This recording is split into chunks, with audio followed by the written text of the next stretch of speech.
In this video, I'm going to give you a quick overview about how to create a basic title in Premiere CC 2015. I've just got a very basic setup here. I've got a sequence with one video clip. I want to have a title at the beginning here, and I also want to overlay one on the video clip. So let's do that now.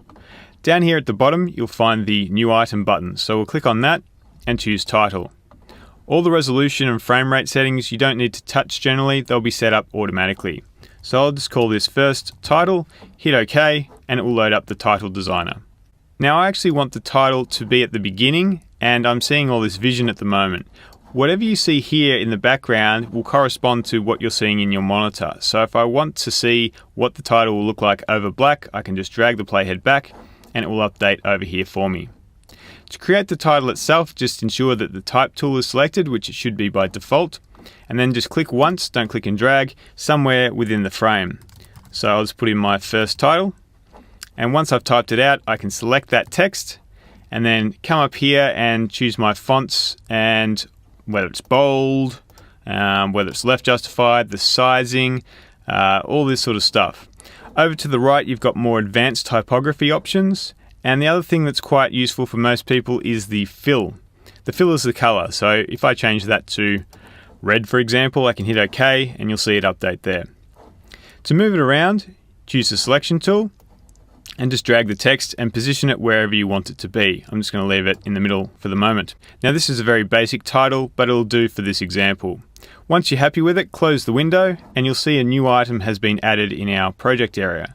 So I'll just drag and drop that into video track 1 at the beginning, and there we go, we've got our title. If I want the title to be shorter, just trim off the edge by setting the out point, or drag it back if you want it to be longer. So there's the title that transitions into our video footage. Now I also want to have a title that sits on top of this video footage. I'll create a second title, clicking on the new item, title, second title, hit OK. Now with this particular footage, red probably will get lost within the background, so I'm going to keep the title white. I'll just click on that type tool, second title. I'll just make it a little bit larger so it's easier to read. I'll change the font again, so we'll just go with Arial. I might make it bold just to improve the readability, and again just grab the selection tool and move it around. Again, this is very rough, but hopefully you get the idea. Now it's sitting above my vision. However, when I close this window, of course, it hasn't actually been added to the vision yet. It's sitting over here in our project window once more. To put it on top of the vision, don't drop it on the video itself, otherwise it's going to override it. We'll just undo that. We need to place it on video track 2, the one above it, and now you'll get the title and all the transparency around it will show the video that's sitting underneath. So if we play that back, video with title, goes on for a little while, and then once it concludes, you'll go back to just straight video. So that's how you can create a really basic title in Premiere CC 2015.